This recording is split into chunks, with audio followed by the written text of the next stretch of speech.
जब इलाहाबाद की तैयारी के लिए कोई छात्र और छात्रा घर से पहली बार निकलते हैं तब उसके माता पिता यही कहते हैं कि बेटा मेरे पास पैसा बहुत कम है, मन लगा के पढ़ना।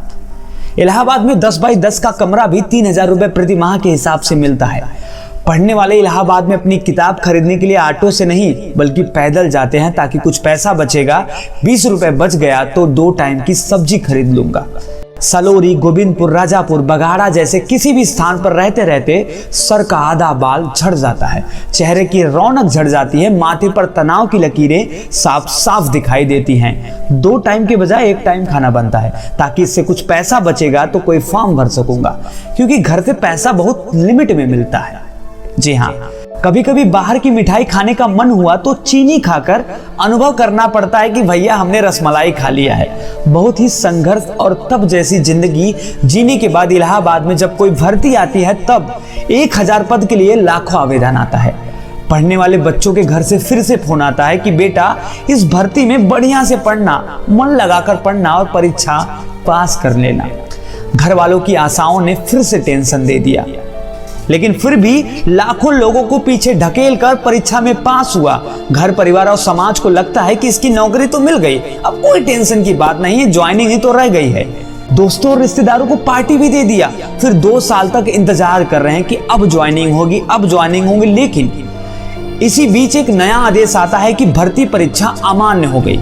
अब आप ही बताइए कि क्या महसूस हुआ होगा उस पास हुए छात्र और छात्राओं के ऊपर जिन्होंने बड़ी लगन और मेहनत से परीक्षा को पास किया था। 10 साल से पढ़ाई कर रहे थे, जल्दी कोई भर्ती आती नहीं है। एक भर्ती आई भी थी, परीक्षा पास भी किया था और रद्द भी हो गई। अब क्या उसको रद्द करना विद्यार्थियों के लिए उचित या न्यायपूर्ण था? क्या आपको पता भी है आटा गर्मी में गूंथते समय पसीना इस कदर गिरता है जैसा लगता है कि शरीर से चिल्का झिल्का पानी निकल रहा है। सर का बाल तख्त पर, टेबल पर, कुर्सी पर ऐसे गिरे हुए होते हैं जैसे प्रतीत होता है कि रूम नहीं नाई की दुकान है। रोटियां बनाते बनाते जिंदगी भी रोटी जैसी हो जाती है। पढ़ाई करने वाला छात्र घर पर ही रोटी, सब्जी, चावल, दाल एक साथ खाने का सौभाग्य पाता है। रूम पर तो एक साथ बन ही नहीं पाता। अब भैया बनेगा भी कैसे, क्योंकि घर से इतना पैसा मिलता ही नहीं कि अलग अलग तरह के पकवान बनाकर खा सके। जब गैस भराना होता है ना तो दोस्तों से या बगल वालों से पैसा उधार लेना पड़ता है, और जिस दिन रूम का किराया देना पड़ता है उस दिन ऐसा लगता है जैसे आज किसी ने किराया नहीं कलेजा निकाल लिया। भर्तियां ना रद्द नहीं करनी चाहिए। बड़ी मेहनत से 2 वक्त का खाना खाकर तो फॉर्म भरा जाता है। आखिर जो पैसा और समय बर्बाद हुआ है उसका हिसाब कोई देगा? है किसी के पास जवाब? बताइए, बोलिए। आज बेरोजगार लोगों को देखते ही लोगों की भाषा और सामाजिक भावना बदल जाती है। उन्हें सम्मान नहीं मिलता है, फिर भी समाज में रहते हुए अपने अरमान की चादर सिलता है। फिर कोई आकर उसकी चादर को भी फाड़ देता है तो मानो ऐसा प्रतीत होता है कि उसकी भावनाओं का किसी ने चीर हरण कर दिया है।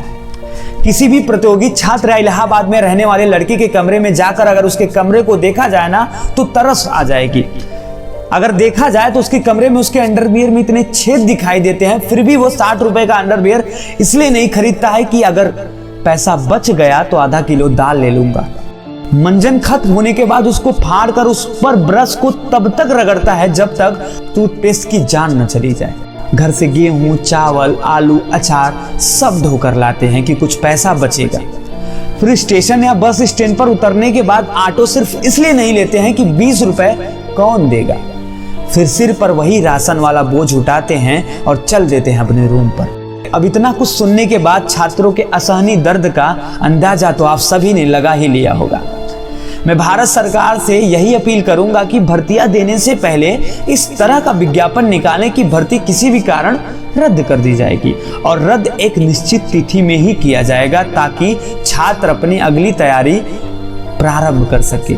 और ऐसे बिना बताए 2 साल 3 साल बाद भर्तियों को रद्द करना छात्रों के लिए पैरों तले जमीन खींचने के बराबर है।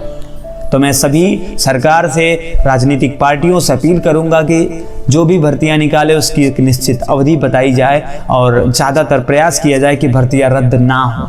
जी हाँ, अगर आप इस वीडियो को फेसबुक पे देख रहे हैं तो सबसे पहले आप हमारे इस फेसबुक पेज को लाइक कर दीजिए। और हाँ, अगर आप इस यूट्यूब पर देख रहे हैं और अभी तक आपने हमारे इस यूट्यूब चैनल को सब्सक्राइब नहीं किया तो भैया झट से जाइए, सबसे पहले आप हमारे चैनल को सब्सक्राइब कीजिए, बेल आइकॉन यानी कि घंटे का बटन दबा दीजिए ताकि आप हमारे आने वाले वीडियोस को सबसे पहले देख सके। जी हाँ, अभी के लिए बस इतना ही।